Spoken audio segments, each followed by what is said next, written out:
Right, we live on IG, Twitter, and YouTube. Welcome, everybody. Welcome, welcome. As always, this is 21 Titles. I am your host, Brittany. This is my lovely co host. Shantae, I'm sorry, y'all. It's all right. You got to stay hydrated, as always. That's the number one rule over here. Make sure you're always hydrated, okay? But welcome to the 21 Titles Weekly Recap. We are here to recap the events of the week. I still feel like I'm just getting back to myself. I was in Mexico last week, got back earlier this week, and I'm tired. My body's catching up, but we're here. So tonight, and as always, we recap the current events of the week.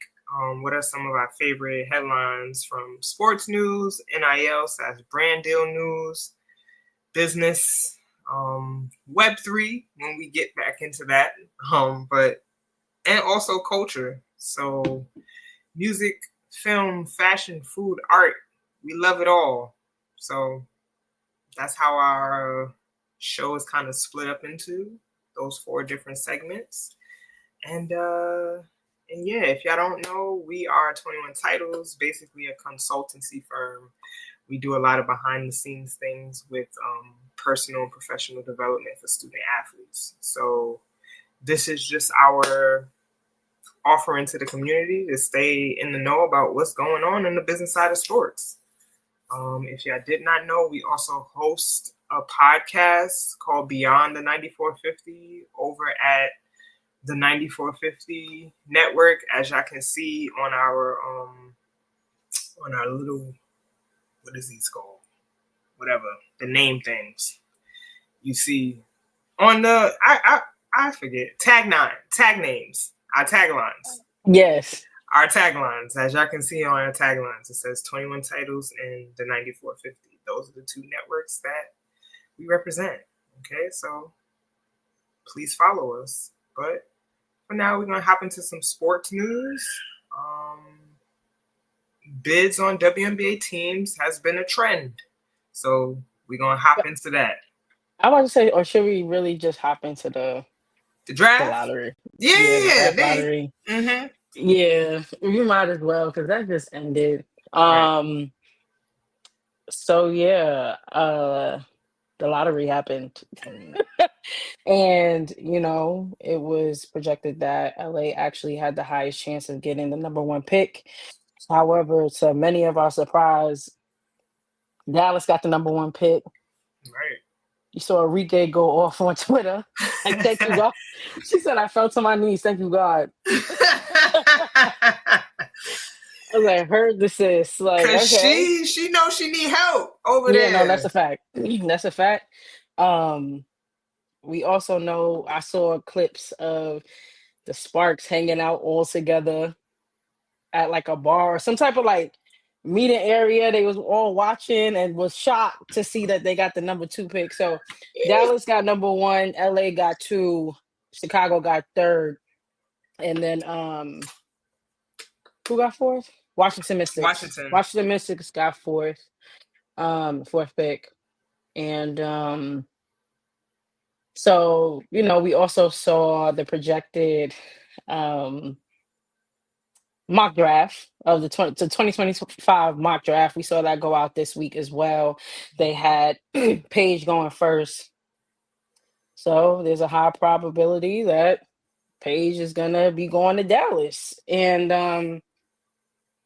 now there's conversations about who's going second and third and all that. And watching Carolyn Peck and Andrea talk during and before the lottery, they was talking about um Kiki very often. Um and her having the potential to go second. And then I see conversations about how LA has a bunch of, they got a bunch of forwards. And but Olivia Miles is still, if she decides to leave, Right. I think it would be obviously it's LA's choice on how they want to skin the cat. To be honest, do y'all want to pick up another forward? Kiki is a beast. Um, Right. talented young lady. Um, but would it be more beneficial for them to pick up a guard like Olivia Miles? So I mean, it's just I say all that to say it's gonna be interesting to see what happens. Um, but yeah, did you have anything to add? Because the timeline is hilarious right now. I ain't gonna lie. um, I'm happy for Dallas. If they do pick Paige, I feel like Dallas did not live up to the expectations last year because of injuries. Satu was out most of the year. Enrique got hurt for a little bit. We never know what Tierra McCowan's going to show up to the game. She's very inconsistent.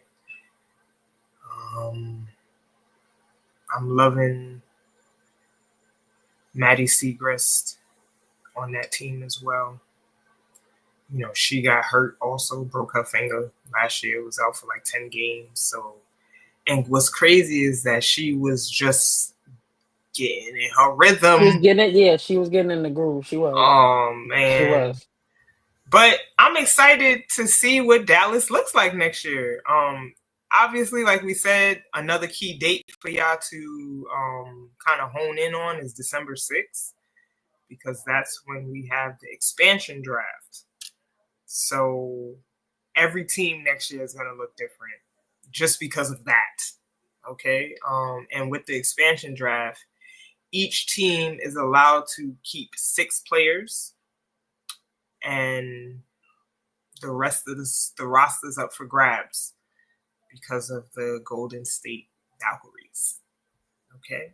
So I like this. I like the number 1 pick for the Dallas Wings. So I'm interested to see what the other mock drafts. I gotta read the mock drafts and see how they weighing this out. But I haven't seen Isaiah James on none of these draft boards. Interested about that. You want to talk a little bit about the game today? Yeah, we can go into it. So we had the opportunity to watch TCU versus NC State, and TCU came out on the victorious side. Yeah. Towards the end of the game, though, TCU was looking kind of discombobulated. They was looking like they was trying to give the game up. Yeah. But one thing I will say about TCU, I'm very happy to see Haley Van Lith back in her element, essentially. Right. Like, she looks like she's back to playing like the Haley Van Lith we seen in Louisville. Okay. She didn't shoot too well from the field today. I think she was like 8 for 24. But the fact that she's getting up shots like she was in Louisville just makes me happy that she's, kind of getting back to her old ways. Okay. And like we talked about offline, I think the 3-on-3 play for her this summer definitely helped with her confidence, because she lost her confidence at LSU. Okay. Whether she's going to admit that or not, we've seen it on the court. Right. But just happy that she's back. TCU won by 3, 76-73. Sedona Prince. I still can't believe she's 6'7". She's big. And she's been in college for 7 years. Yeah, well, they really coming for her on the timeline about that. But look, don't hate the player, hate the game. Okay? These kids have an opportunity now to stay in school forever. Okay? Okay, and you can't get mad at them for milking that. She had 31 and 16. See, I Yeah. caught the all right. So yeah, I caught the second half of the game. But yeah, I agree with what you said. Haley Van Lith within the last 4 games really has been looking a lot more confident and comfortable. Um, I mean, yeah, that's just keeping it short and sweet. She's just been looking more confident and comfortable Mhm. playing at TCU. What I will say, and what Brittany and I talked about offline was Louisville. So I had to go back and watch the Louisville versus Kentucky game. I did not Mhm. finish the game. Had to catch it on replay. Still got a whole other half to go. But that first half, Louisville, I mean, their defense, Mm. yeah, switching on, switching every screen, boxing out. They're a really, really tough team. Really tough team. Um, Kentucky, Strack, she's on our our transfer our transfers list that we have on our page on IG. Yeah. But she's showing her behind. I think right now she's averaging 17 points and around 11 rebounds. Granted, it's still the beginning of the season, but she's mirroring what we saw her giving glimpses of last season um, over at Virginia Tech. Right. Georgia A. Moore last night, or not last night, but I think 2 nights ago when they did play Louisville. uh I think Louisville kind of exposed some things. I think just off their defense alone. But I still think that Kentucky looks good. They have a forward last name Key. She's good as well. I think they just look good. But I'm on Strack. Mhm. Strack, Yeah. Shantae was yeah. telling me Strack over here doing one leg fadeaways off the block. Yeah, which I didn't know she had. And I didn't know she had that in her Serato. I'm not even gonna lie. I didn't know you. I didn't know she had that in her bag. I mean, I don't think any of us knew that because she was playing behind Liz Kitley when she was at Virginia Tech, and then Kenny got the job at Kentucky and brought Georgia and Kara over. Um, because she's a sophomore, right? Kara Strack is a sophomore. Yes. Um, and we seen like glimpses of what she could do when Kitley went down last year at the end of the season, and she came in and filled in for her. I think now getting that off season under her belt, she like, I ain't coming to play with y'all. Nah, she not. I, She's I not. I was playing backup at Virginia Tech, and now I'm the one here. Okay, so I got to go back and also look at that game um, to see But yeah, nah. to see Louisville, they Strack. lock up, and Louisville Louisville too. locks up. Louisville, look, I don't think I wanted to say this because I don't know if Jeff Waltz gets the praise that he deserves, No, he does not. but let me just say this because like I tell y'all before the season starts, I watch the media days, Hmm. okay? And Jeff Waltz was probably one of the only coaches that I seen talk about financial literacy. He was up there talking about this is what we do. Mm. We tell them you better put some of that money away. he up there, telling he like y'all better put some of that money away because you're not gonna have it forever. Right, right. Okay, and that's one thing that I loved. Okay, I loved watching him talk about that because in this day and age, these players are getting money No, that's a fact. and they need to I like be him. got. And I like Coach Waltz. he's hilarious. He's hilarious, and he also gives. I don't play that. His team is oftentimes very disciplined. Facts. Um, and so yeah, like he doesn't get I don't think he gets the recognition. Um, that he deserves. But I'm gonna go back and finish that game. But Louisville defense is Yeah, he got 9 freshmen on the team right now, and one of he them got being the ACC freshman of the week right. last week. So he has a squad. Louisville has a squad over there. He sure do, and you know what? I'm always interested in how coaches are able to get the kids riled up Hmm. and play for them, but also play for themselves.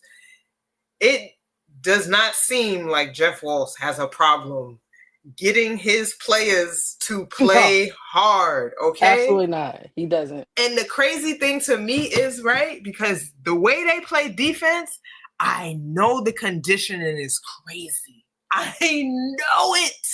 I know it. Yeah. You know you going to Louisville, you're going to be doing conditioning. You're going to be running because the way he got them playing defense, you got to be in tip-top shape. Okay? Tip-top shape. So if they go into Louisville, woo, you learning how to become a professional for real because he's putting you through the ringer. I don't even know how many teams go through a conditioning test anymore. When we were in college, we had to definitely go through a conditioning test. Shantae had a conditioning test. I had a conditioning test. Okay. That was one of the hallmark things, Coach Stringer. You ain't getting on the floor until you pass the conditioning test. Do y'all know my freshman year, I took that test probably 5 times. 5.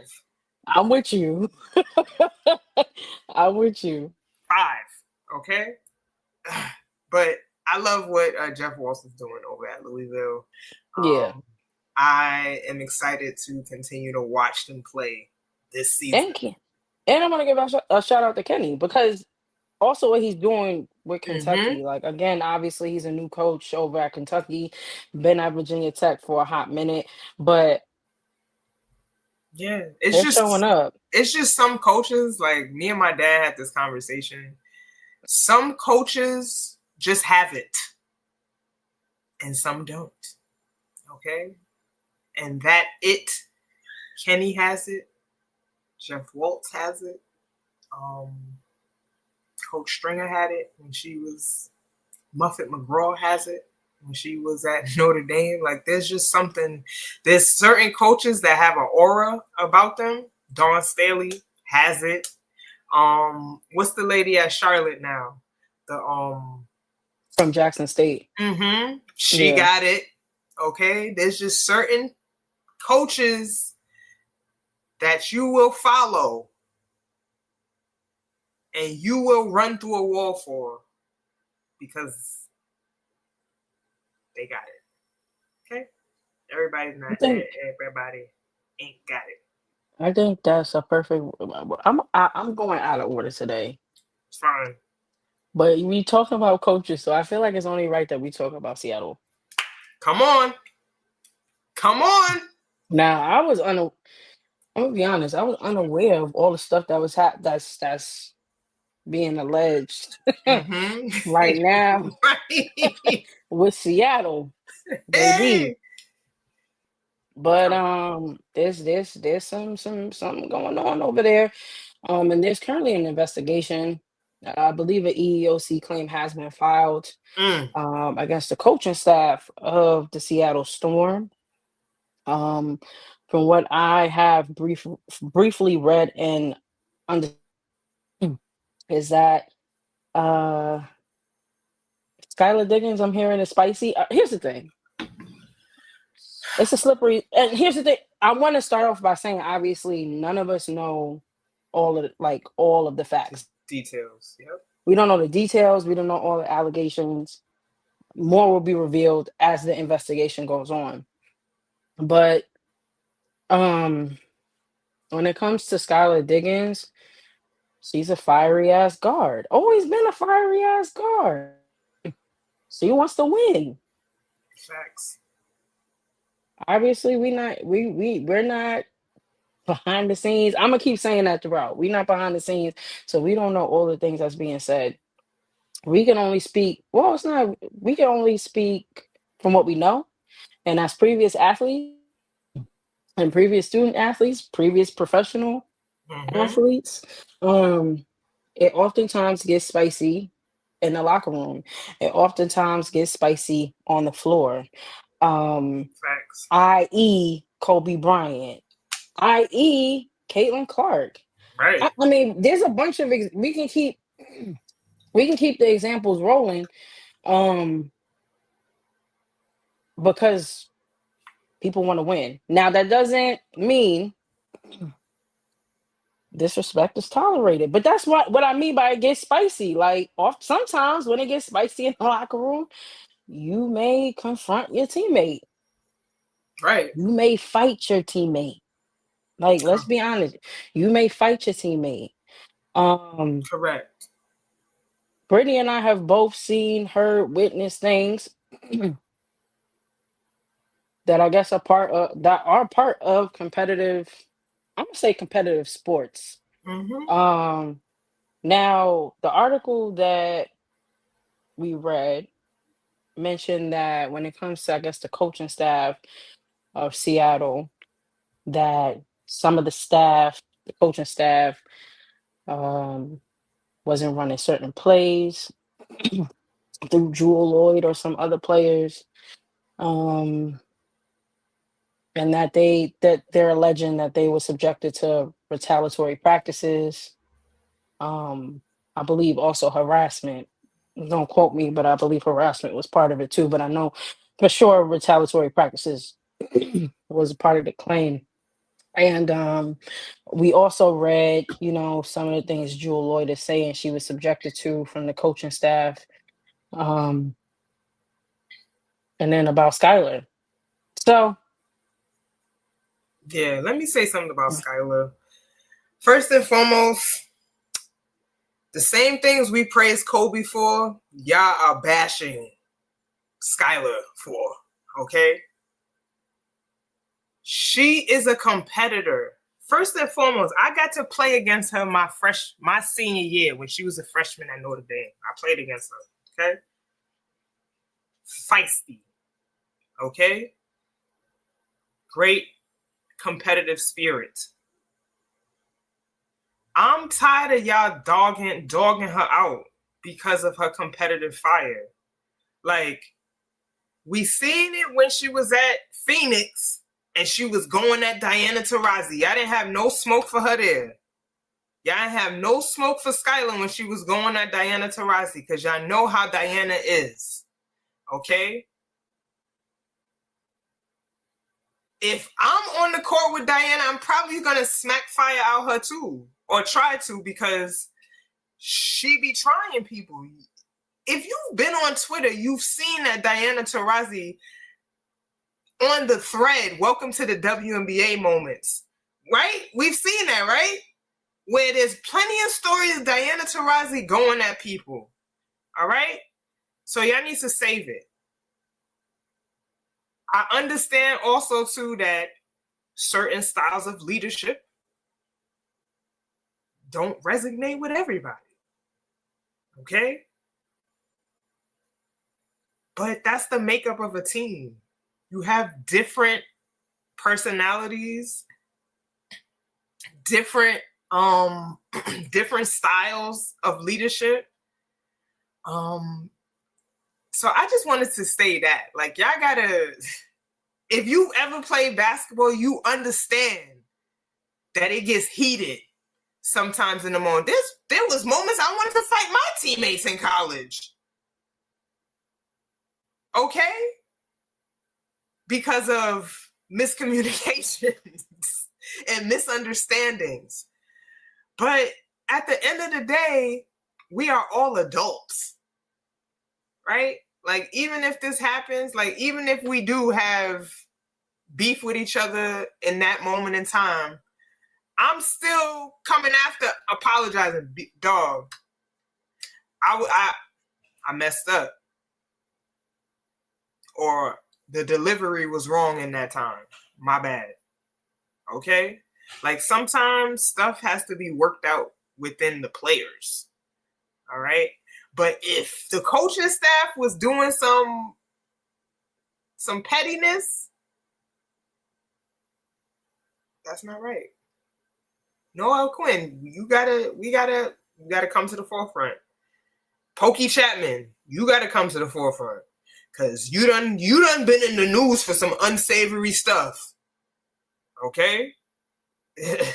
your character been in question for a little bit with some stuff back in the day. If y'all don't know, y'all should go check it out. About what happened back in the day with Pokey Chapman. Okay? So some stuff is going there's not a calm over there at the Storm. Ooh, the wordplay. It's a storm at the storm. It's a storm in Seattle. It's a Right. storm in Seattle for real. So I don't know. More will be revealed. Like I said, we don't know all the details and allegations yet. But I just want to say too, I'm happy something coming out because maybe this is why Drew Lloyd was playing like crap this year. This affected her that much that we all seen it, because last year she had a remarkable year. Last year, I think she was averaging like 23.7 points per game. This year, under 20. And we were like, especially me, I'm like, yo, we waiting for her to get going. What's up? What's up? This is telling the tale. This is telling the tale. I want all the details to come out so we can make informed, I guess, opinions, positions, right? Opinions, yeah. So yeah, but Seattle Storm, not Noel Quinn. We don't know what's going on, man. So I don't know. Literally, she was like this year one of my favorite coaches to watch at halftime for the interviews, just because of how poised she is. Like, if y'all ever hear Noel Quinn, like, she don't even sound like she just get it done. She just sound like, yo, just get it done before I have to chop your head off. Like, that's the energy that's that Noel be giving. Yeah, that's the energy Noel gives me. Okay, so I'm waiting for more. Yeah, waiting for more. I think you hit everything on the head with the leadership styles, and then also speaking just as previous athletes, like, and then just going based off what articles are currently saying. Right. Again, more information may come out. We may change our positions. I want to say that we may change our positions as more information is revealed. Right. But from what we read thus far, those are our opinions on what has been provided to everybody thus far. Prayers to all parties involved. That's what I got. Right. Yo, that's all I got. Praise up. That's peace. Yo, so we've all been there. Yeah. Seriously, we've been there. Facts. I've wanted to knock some of my teammates' heads off. It's gotten spicy in the name of the game. Right. All in the name of the game. All in the name of wanting to win. All in the name of I need to lead. And that's something else they said in that article. And I don't know if it's true. That Seattle was looking for a leader. Right. Right. And they was going to put Jewel. And they felt she wasn't ready. But that's what the art, again, we don't know. I'm going to keep saying that throughout this conversation. Yeah. We don't know. This is what the article is saying. So then when Skylar came, she was essentially, the article was like, she was essentially mirroring the attitude of the coaching staff. Yeah. When I'm on this floor, I'm the floor general for this team. That's what it was coming off as. Then we reading the Necker's not invited to team meetings. Right. It's a lot happening. Sounds much like stuff that we've also been privy to as previous student athletes and as previous professional athletes. Facts. Seems like a lot of this is reminiscent of things in which we have literally witnessed and been part of. But again, our positions may change as more information comes out. We will keep y'all abreast as to what happens next. Look, it get chippy. Let me just tell y'all something. My junior year, we were in the NCAA tournament. Okay? NCAA tournament. Halftime, a couple of my teammates got into a fight at halftime. Okay? At halftime during the NCAA tournament, we trying to beat Purdue to get to the I think this is the Sweet 16, I believe. And we trying to beat Purdue. Meanwhile, my teammates are fighting because of playing time. Because of playing time at halftime in the locker room. All right? So I just wanted to say that to let y'all know, like, stuff behind the scenes, y'all have no idea. Y'all don't know the half of what's going on behind the scenes. Okay? So we gonna wait till everything comes out and we'll go from there. We shall. So we already covered the lottery. If you missed it, just catch it on replay. We went through all of that.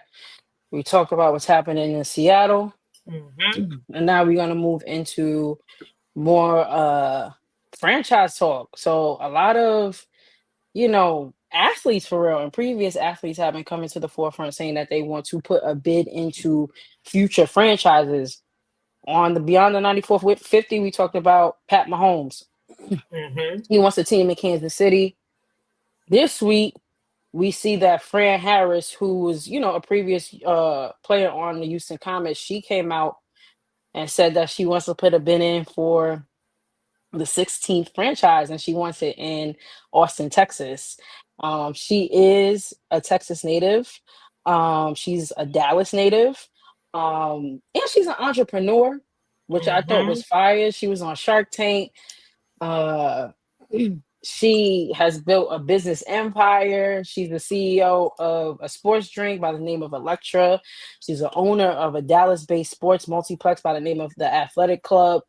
And she has spent the last year raising money, bolstering Austin's submission as being the 16th franchise. So she's been in talks with the W for over a year. She mentioned that when she first came to the W, wanting to put a bid in, it was only like 5 other bids.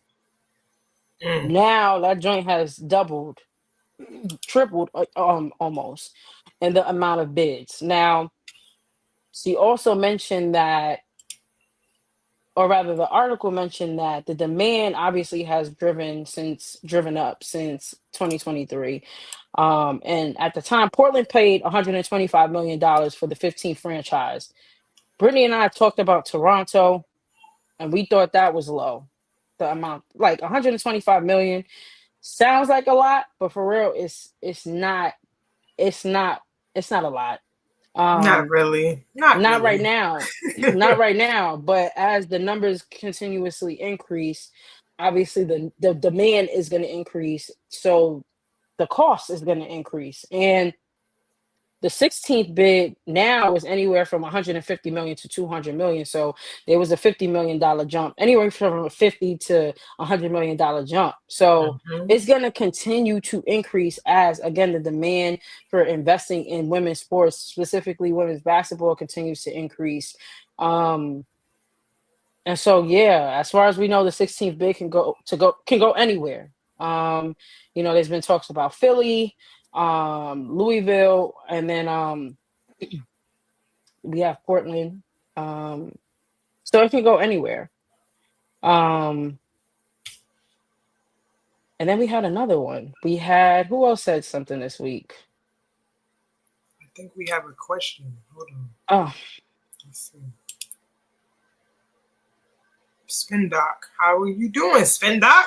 this Does is that 125 million include arena space, or is it just to establish a franchise? I think it's just to establish a franchise. Yeah. That's all. It Mm-hmm. doesn't even include the arena space. It's just the buy-in fee, Mm-hmm. basically. because we've already That's a good seen. question, though. That's a great question because we've seen the updating of facilities, right? But those have been because the owners have invested in them. This is a total buy-in fee. Like, how much did Mark Davis pay for the Las Vegas Aces? Like $40 million? He paid Something like $40 that. million? Yeah, and you see the return on investment. So Right, 40 right. million to him Nothing. is chump change, and that's what I mean by like 125 million dollars. Yeah, it's nothing at this point.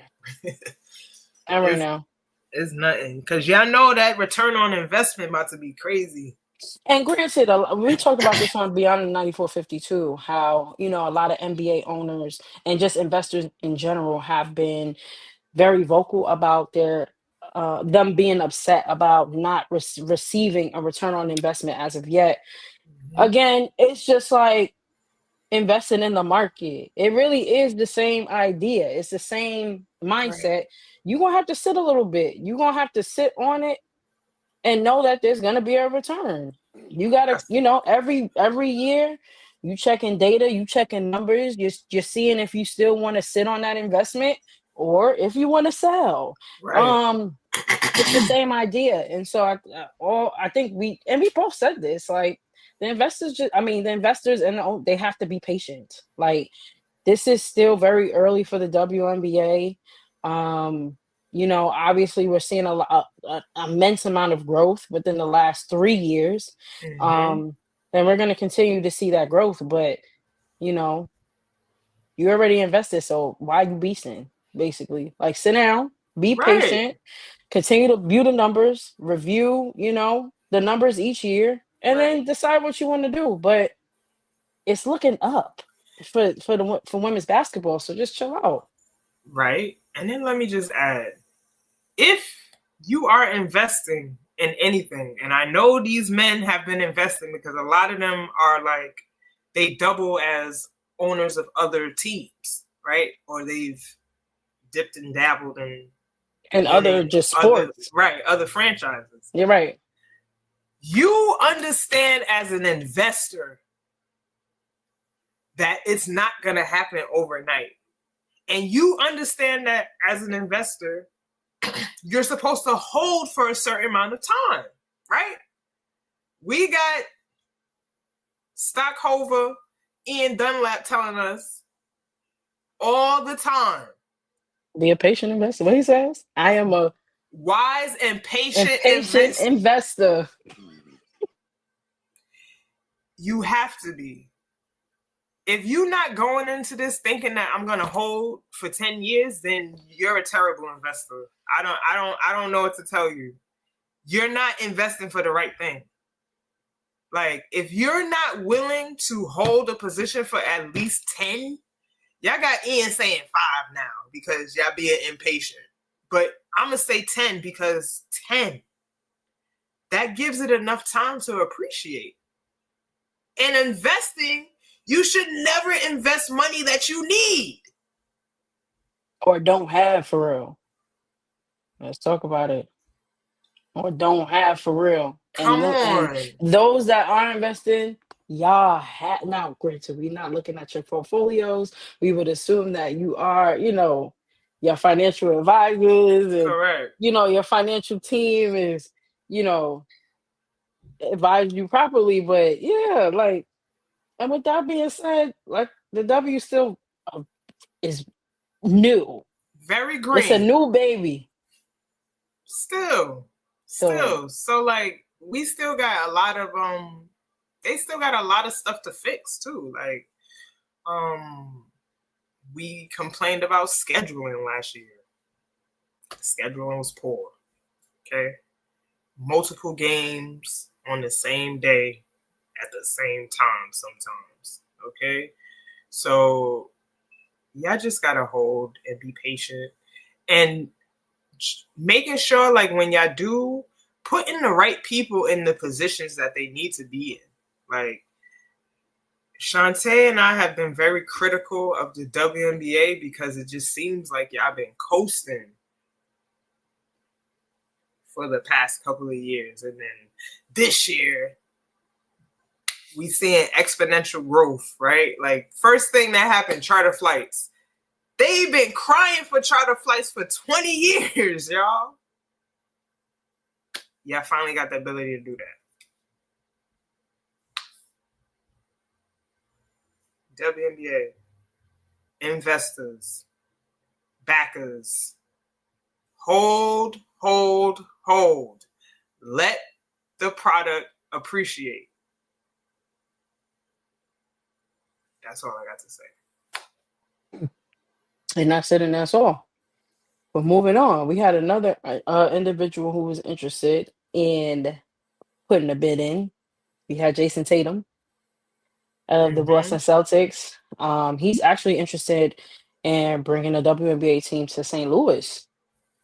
And he informally agreed to invest in the team should it come to fruition and contribute behind the scenes to the group's pitch, both to other potential big name investors and the league itself, according to sources involved in the bid.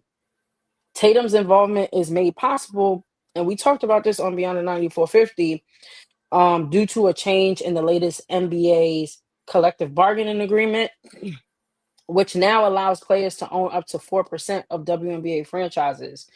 LeBron James and Steph Curry have, mentioned that they may be interested in investing in teams. So we'll probably see that. I'm looking forward to more NBA players. Yeah, put that money up. Investing. Yeah. And so I love that they've ratified their current CBA to allow this. And it should be mentioned that they have two prospective billionaires to lead the ownership group of a potential team in St. Louis by the name of Richard Chaffez and David Hoffman. Richard Chaffez's past sports investments include ties to the Alpine F1 team, Major League Pickleball, and the Drone Racing League. He's also been involved in bids for the MLB, NBA, and NFL teams. So he knows how to, he's been here before. Then you have Hoffman, who is an entrepreneur and real estate developer. As soon as I read that, I was like, oh, you a real estate developer? They better have tip-top facilities. You already got to start thinking. You're a real estate developer. So he's a real estate developer. He grew up in St. Louis. And there's other potential investors that may be interested. So we'll see. They're saying that St. Louis is the top tier sports market, and they believe that bringing the WNBA franchise to the region will be a defining moment in the city's ongoing revitalization. So we'll have to see, but I love that Jason Tatum is getting involved. I love to see athletes and previous athletes tap in to the business side of things, and really take it by the reins to get their hands dirty. We see Candace this week. We're gonna get to that too, but again, like, I love seeing athletes just taking hold of the reins and having the ability to make real changes as somebody that participated in this arena. I'm tired of reading about, between the media, between like business owners who've never done it. Like, God bless y'all. That's peace. Love that y'all want to be involved, but people that have been hands-on in it, 10 toes in it, should definitely be involved and have a say. And that's a fact. That's a fact. And that's why the Force 10 Women's Hoops group, that's why they vetted Sue Bird. Come on, Sue Bird. We need your insights as a former player to help us make this better. Like, how can we make this better? Right? The fact that Fran Harris is a former player, also entrepreneur now, so she been doing this. She ain't new to this. She true to this. Okay?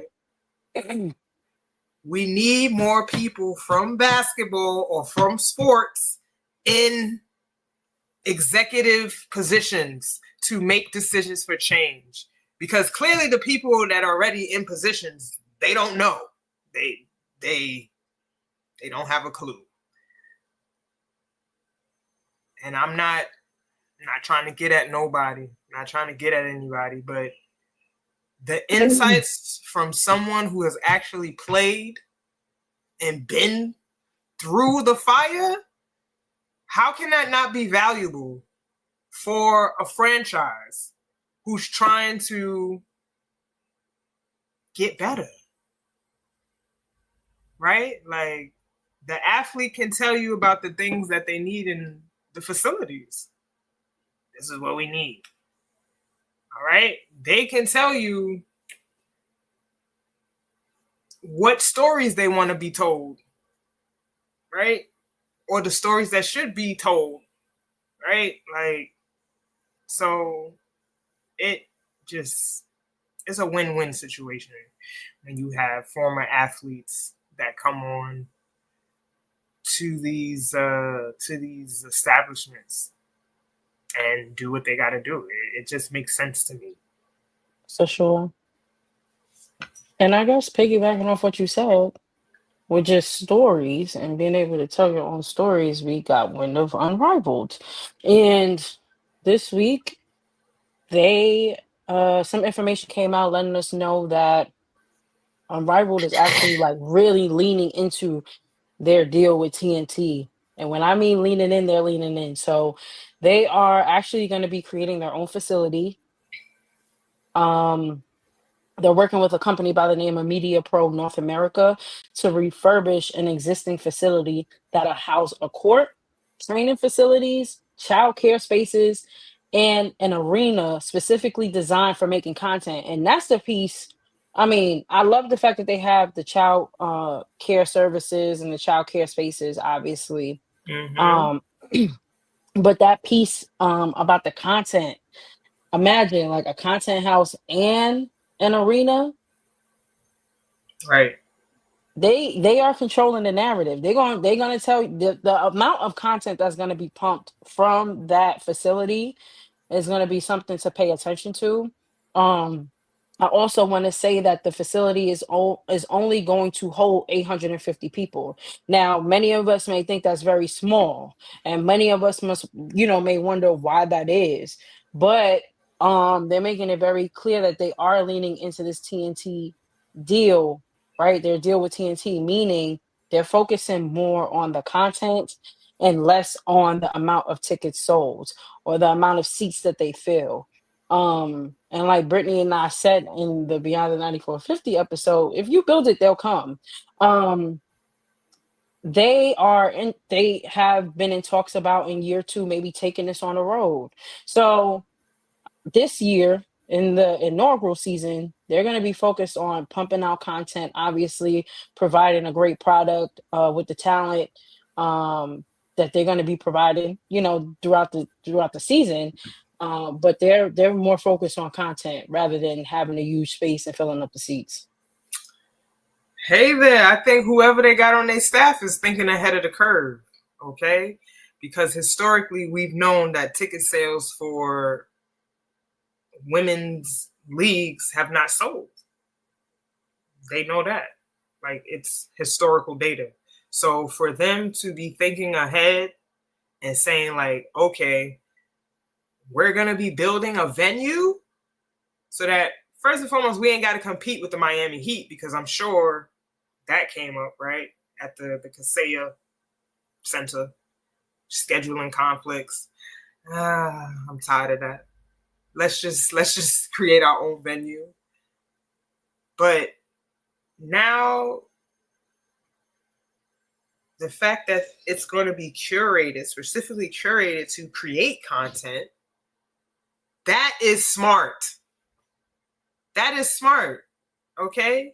Because maybe not during the Unrivaled season, they can rent out that space and have other people come in and create content, okay? They could probably rent out that space so that they can have a training facility for girls to come in and train, right? This is gonna be a multi-purpose facility.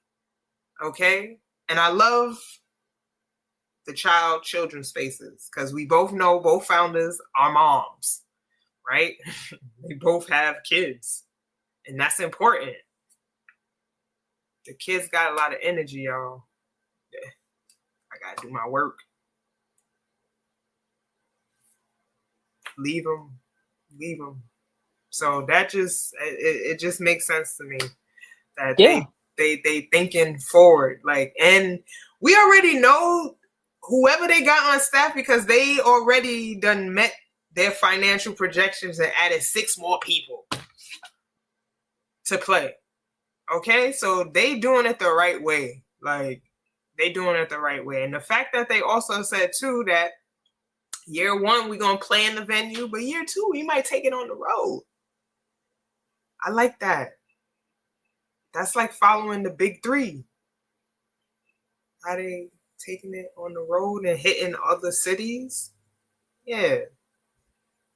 Come on, I'm unrivaled. We need an invite. Come on.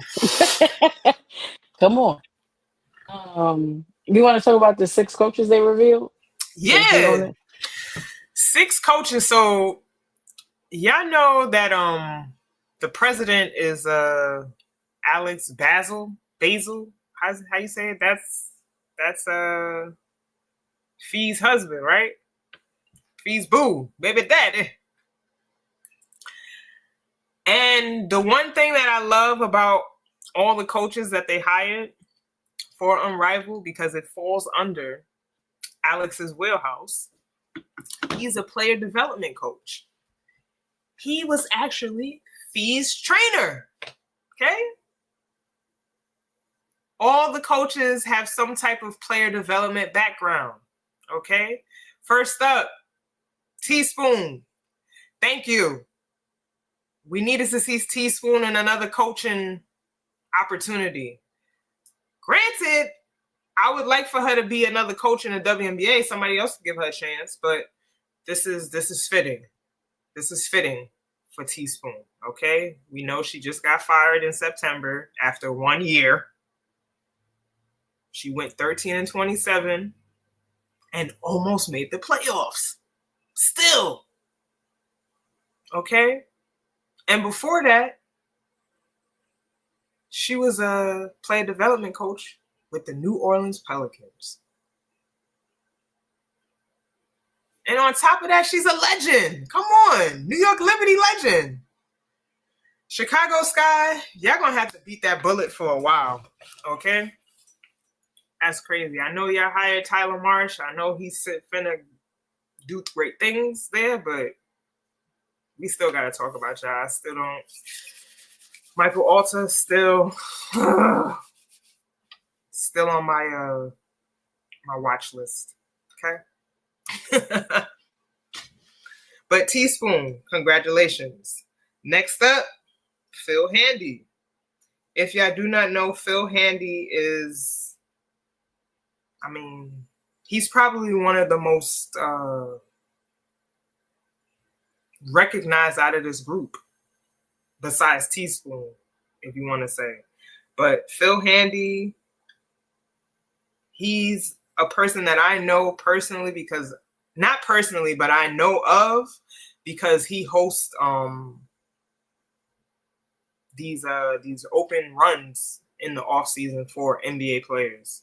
He's one of those coaches that allows these open runs to happen for development. So, he's a longtime NBA assistant. He's played professionally overseas himself, and he's just served as an assistant coach in the NBA for a long time. He has 3 championships under his belt. Okay, so from him being an assistant under Mike Brown when he was at Los Angeles, and then following Mike Brown to Cleveland when he was there for 5 seasons as well.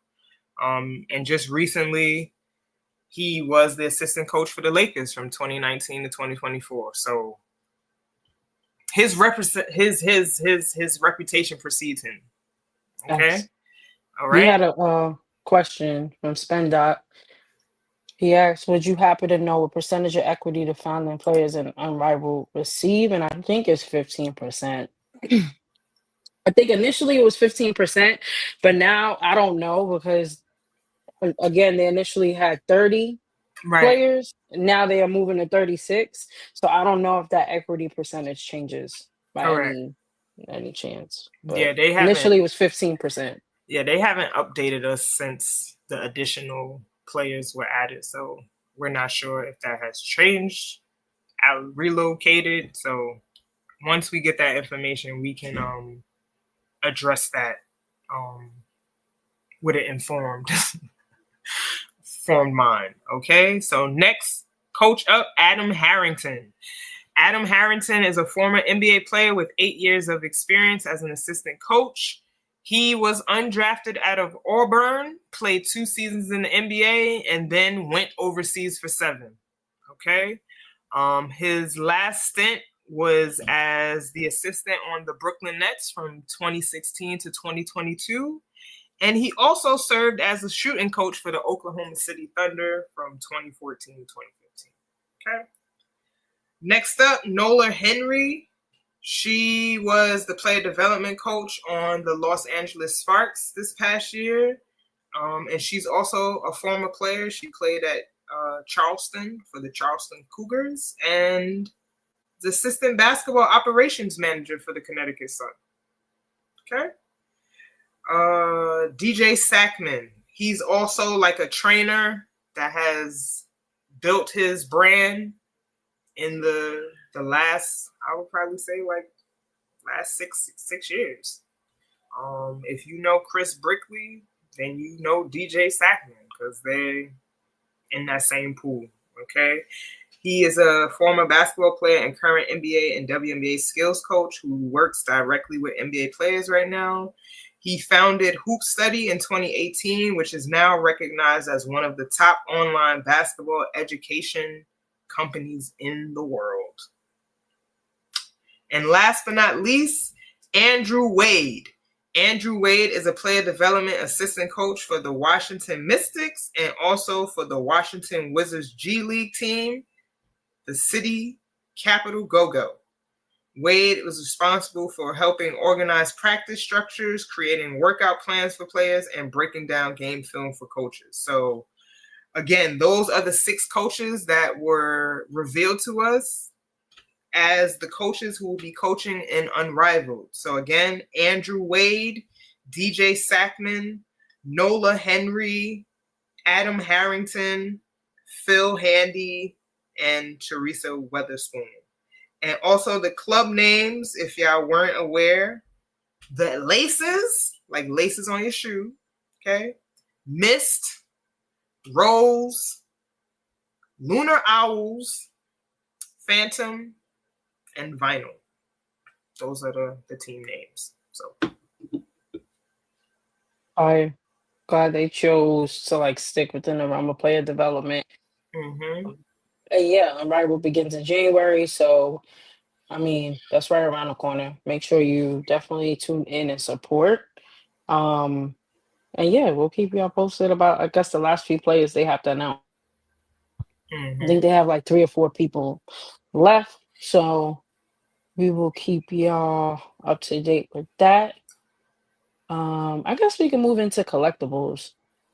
And I'm gonna cheat and say I'm gonna put it also in tech news. So we also cover tech news, but the company that we're talking about in regards to these collectibles also has ties to the blockchain and digital trading cards. And so, long story less long, we've seen an influx, or rather an increase in trading cards when it comes to the WNBA as of late. Mm-hmm. Um, Caitlin Clark's top 10 most expensive WNBA cards have sold on eBay.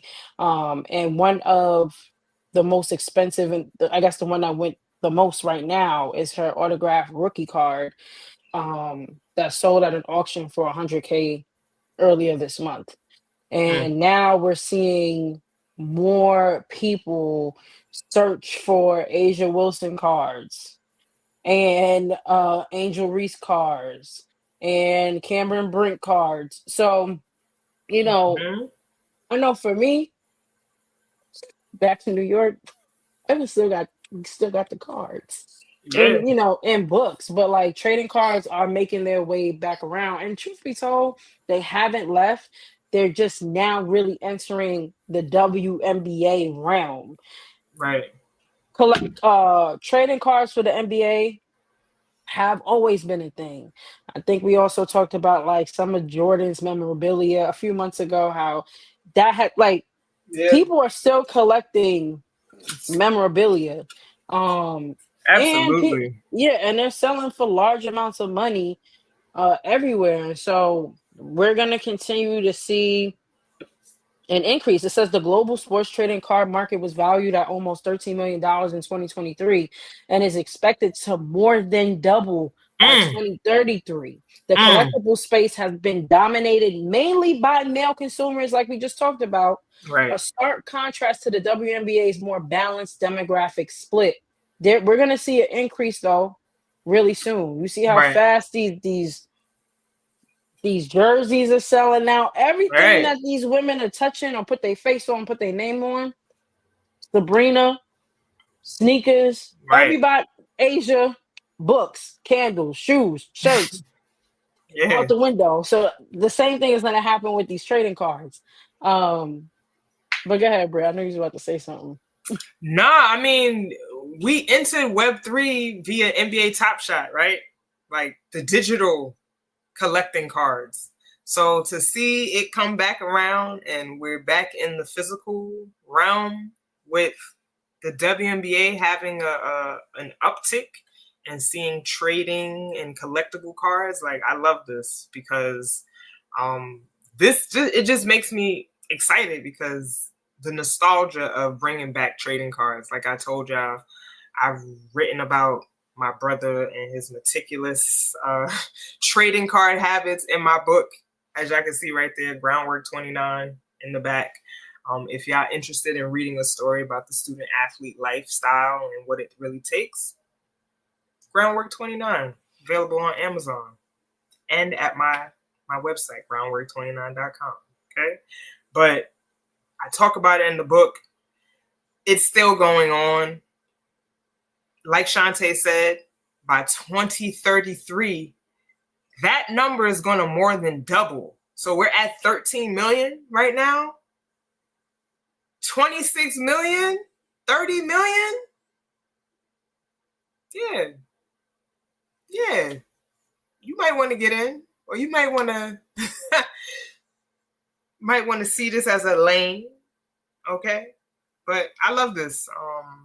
I feel like when we first started, Sabrina's card was one of the like the highest Yeah, sold cards, and now we're seeing Caitlin Clark. So yeah, like you said, it's only gonna increase the visibility. Yeah, y'all gonna look yeah. for Asia Wilson's because if I find an Asia Wilson MVP card, And I get it autographed. Y'all not telling right? me nothing. I'm gonna hold on to it. Hold Same this thing with is Angel this is Reese. this is another look. Trading cards, this too is an investment. Don't get it twisted. People be thinking that this is a hobby. No, this is also an investment. You hold one of these cards and they appreciate. Like, come on, dog. Like, it just makes sense. Okay. So I need to get on it. I gotta go to Same. Walmart. So I don't know. Does anybody have trading cards in here? Like, I want to know if somebody has trading cards because Right. I like y'all we're not getting in. paid by Panini America, but that is who, like, the company specifically that we're covering in this section or in this Mhm. segment of just collectibles.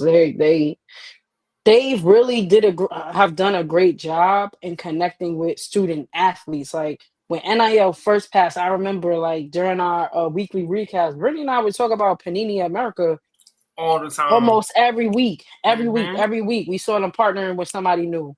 They partnered with Caitlin Clark. They partnered with, I think, Angel Reese too. They partnered with a lot of big time collegiate athletes, and then it just took off after that.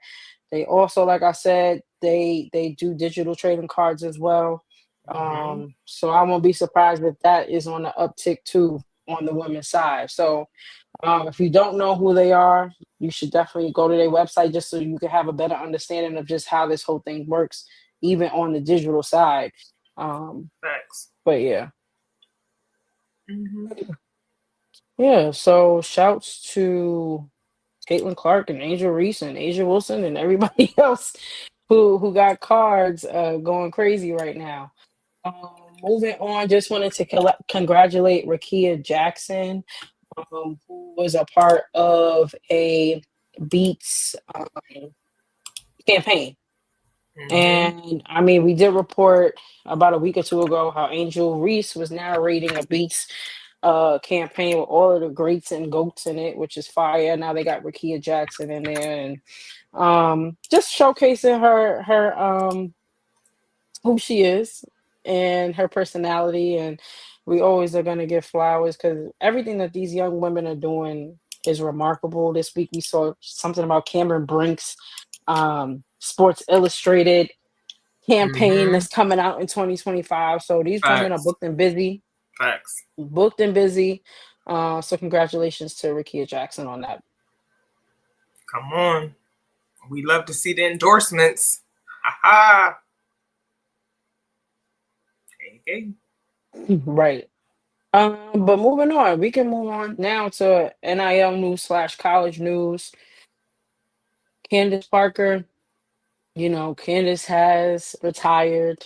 And then she mentioned that she wanted to get more active on the business side of things. And then we got the announcement that she was going to be the president of the women's sector in Adidas. And since that announcement, we didn't hear anything. And then this week, we got wind that Adidas signed their first high school NIL athlete, Kalina Smith. And Kalina Smith is no joke. If you don't know who she is, please check out that young lady. She has a very promising future and she's hella talented.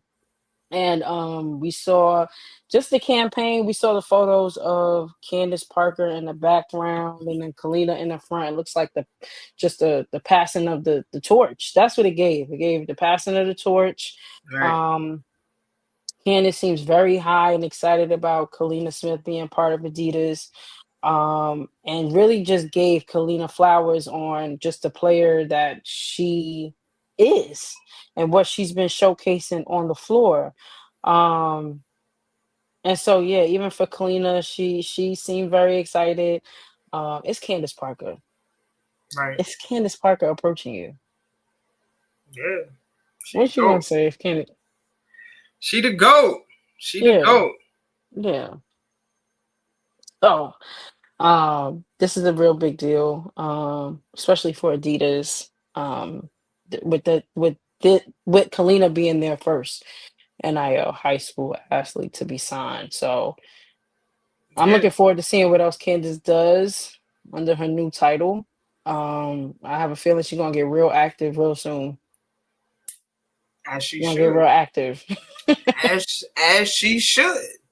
Okay, we need that. I mean, we just talked about it, having more basketball people in executive positions because we know like what goes down. Like for me, I think I'm a great scout. When I watch basketball, I think I'm a great scout because of all the basketball I've played and all the basketball I watch. We're living in a culture where now the kids, they watch highlights. They're not watching the actual games. And I'm fortunate that I can still sit and watch entire games. Okay? Because I think that's becoming a lost art. Just like it's becoming a lost art that people don't read books no more. Like we just read articles and people don't sit down and read books no more. Okay? So I love that Candace Parker is leading this wave here because she's one of the greatest to ever do it. Right? Like I always tell y'all, I'm tight. I lost to her in the national championship, but I'm blessed I got a chance to play against her. Like, how many people can say that they played against Candace Parker? Like, I got a chance to see it up close how good she was. She was talking a lot of smack back then too. But again, that's basketball. That's sports. Y'all get it's sports, man. Yeah, the experiences we have as a player, I don't know if we can ever translate or communicate some of the things that happen, like unless you just in it. So shout out to Candace Parker, loving the first move that she's making, and looking forward to everything else she does. Absolutely. And then just rolling into it, Bella Hines. If you're not familiar with Bella Hines, you should start getting familiar with that name. She committed to LSU. Brittany and I had a chance to watch some of her game last year. I forget what tournament it was. Um, but She's spicy. she is very spicy, and she is going to fit right into LSU culture. Let me tell y'all, she's going to fit right in. She's another fiery guard. She committed to LSU, I believe, last year. Um, and she just committed to a multi-year NIL deal with Jordan Brand. The NIL agreement will provide Hines with a significant financial package, monthly Jordan gear, and access to exclusive merchandise. After considering several offers from other footwear brands, Hines ultimately chose Jordan, a brand she felt closely connected to through her admiration of Kobe Bryant, who obviously idolized Michael Jordan. She's quoted by saying, Kobe was always my inspiration and he looked up to Michael Jordan. Choosing Jordan felt natural to me. Um, Shouts to Bella Hines. That's another big deal. That's a big deal. Getting a multi-year, getting any multi-year deal with a legendary, iconic, homegrown brand. Legendary. Yeah. I mean, Legendary brand. I think that's everybody's, like, everybody would want that, right? Like, for a Yeah. brand to come to you, be like, we would like to sponsor you. It was like, oh, I'm the real deal for real. Right. Like, and we report on these so often that I don't want people to think it's so like these are really big deals. Right. These are big deals. This is not to be taken lightly. Right. So yeah, no. Like, even when we reported when the Paldo twins got the Puma deal. Right. That's like, a big deal. Big deal, and you the first. Like, they were the first. So right. These young women that we just talked about today, they're the first. Well, no, Kalina's the first. Not necessarily Bella Hines, but still, you're amongst great company. When you look at all the previous athletes, collegiate and professional, that are a part of the roster of these brands. Yeah.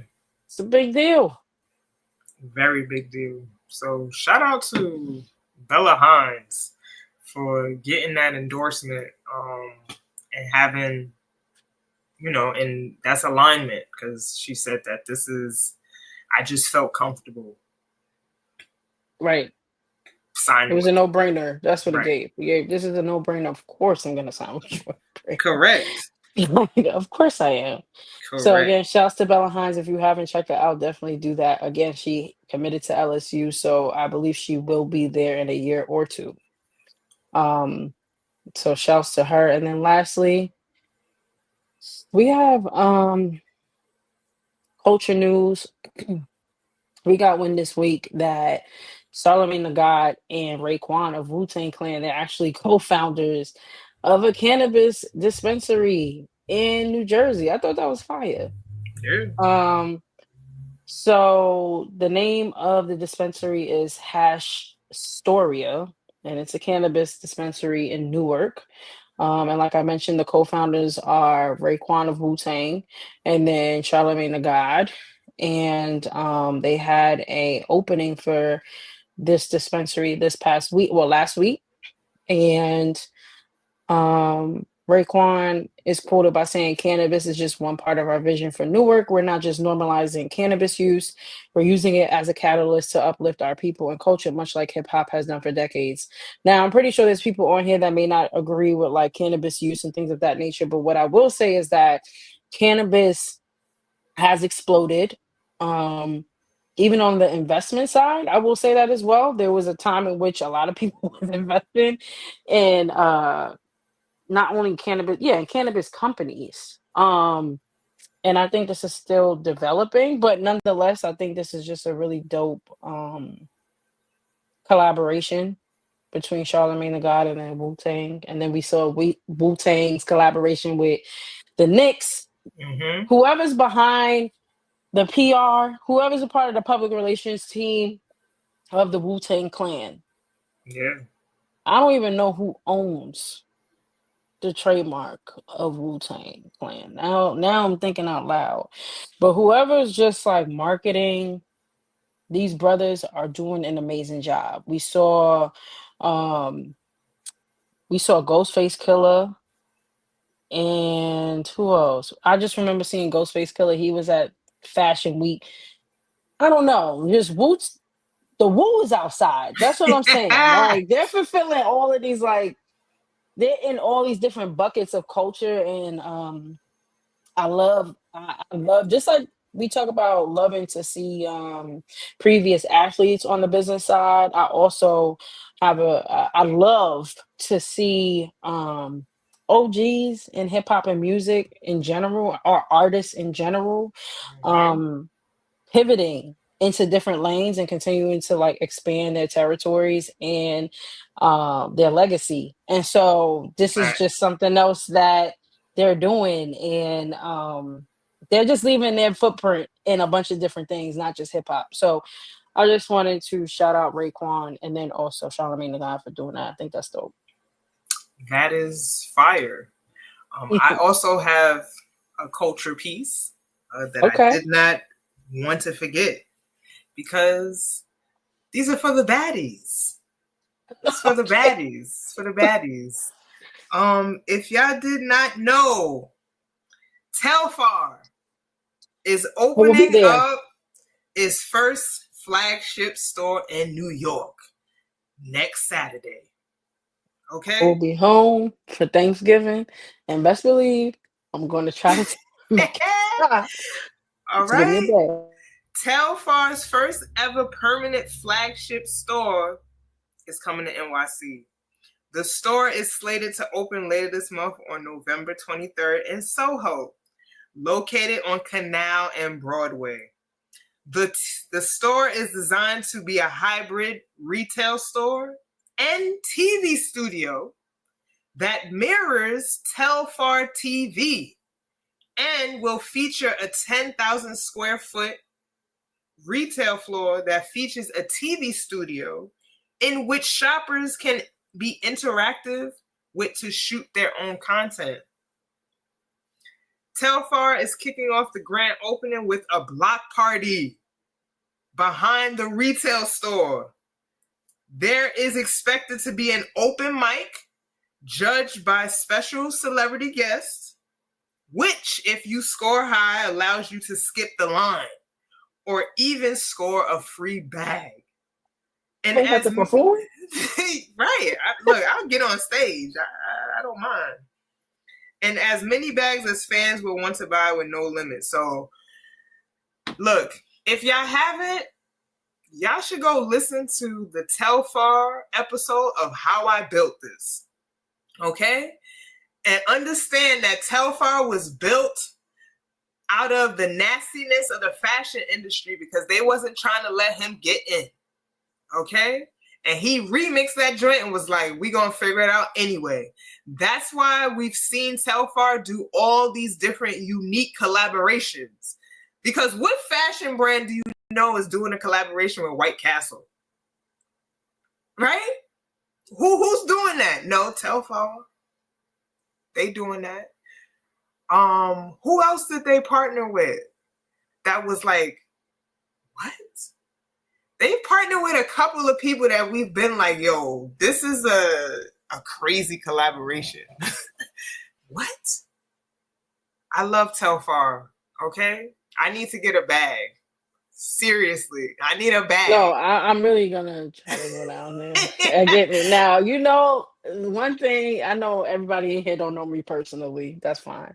Brittany does, and she knows that when there's too many people somewhere, I will leave. Not granted, I love being around crowds. I love music, so I go to live music, I go to concerts, but I don't have the patience to wait. That is Right. the That's, crux of it all. yeah. So I would have to get there super early Hmm. to try to get inside. But I think this gonna be a really dope event. And it's in New Absolutely. York. You know how that Absolutely. go. I feel like when they did, like, didn't they? Rainbow. Yes. Rainbow. They partnered with Rainbow in Brooklyn. They part because now I'm like, okay, there was another long line Yes. and they partner with Rainbow. Like, I don't care. Like If y'all don't it's know Rainbow, Rainbow. right? Like Rainbow's like Conway. Like No, it's like what? yo, you showing your age, Conway. What you gonna say next? Caldors? Like Yo, nobody would ever think someone of the magnitude of a Telfar would partner with a hood staple Rainbow. thank you. It is a hood staple. Rainbow is a hood staple, and they did the damn thing. A lot of people showed up. They came to buy pieces. Facts. Telfar just got it. Like they got it. They are connected, and then they're connected. They're connected to the hood and culture Mm-hmm. and with big brands. Because I Facts. just quickly look. I'm like, oh, they partnering with Eastpak. They Yes. partnering with Yep. big like they. I feel like they also partner with UGG. I could be wrong, but Absolutely. then they partner with Absolutely. UGG. Then you see them with the W in the W with the seafoam bags. Come So on. they're they are expanding, constantly expanding their territory into new different places. So at this point, to your point, like to what you said, there ain't no real place they cannot go. They can Right. kind of they can cover any ground they kind of want to, just because of the range. The range of the people and the places that they partner with is just That's it's facts. crazy. So And you know how they did this? Because y'all didn't want to let them come into the fashion industry. the fashion industry nasty, And they said, oh, like the music industry. right. And they said, what? Oh, we going to figure it out. That's called innovation. That's innovation. That's Spend that. innovation. He said, not the pink bag of Conway. See it back. Yes, Conway. Yes, Conway. I'm like, yo, showing our age, Conway, Caldors, Toys R Us. Shit. That's a fact. So I You just wanted know, to bring that to the forefront. Telfar, we gonna people gonna show up. they They gonna are. show up. People are gonna show up. They always do. And I love that it's in Soho. Mm-hmm. Soho's like a fashion Hub. gem, Mm-hmm. period. You Yeah. know, it's just a fashion staple place. It's a staple. So Facts. I love the fact that they're doing it there. Everybody gonna show up and show out. I'm gonna try to get me a bag. I'm gonna try my best. I'm Yeah, gonna see. I'm gonna I might see. have to I might have to pop out and try to get a bag I'm because gonna try. I haven't been able to because the drops come and they And done. they out. They out. They out. Yep. Hmm. Cray cray. Cray But I cray. love to see it. Yeah. So that was my addition to culture, and I think that's all we have for y'all this week. That is all we have. This was an action-packed episode. We touched everything from tonight's lottery to what's happening, the storm in Seattle, to the new bids for new franchises, to Candace Parker and Kalina Smith. So if you did not catch us live, make sure that you watch this on replay. Make sure you share this. Make sure that you follow us on all social media platforms. Make sure that you follow the 9450 as well. We have a business of sports podcast over there by the name of Beyond the 9450. And then follow us individually. You see Brittany's, you don't see mine. Mine just say gets it done 24. Um, yeah, and this is episode 80, which is crazy. But we will be back next week and we're going to be covering a lot more college sports, women's basketball as well. Absolutely. Make sure you're following us. Y'all gonna see us at a couple of games. Yeah. Spanning Big Ten, also Big Yeah. East. So Yeah. tap in with us, and we appreciate y'all support. Thank y'all for being here with us for basically 90 minutes. Yeah. Thank y'all. You could be anywhere in the world, but y'all here with us, so we appreciate that. And we'll see y'all next week, y'all. Peace.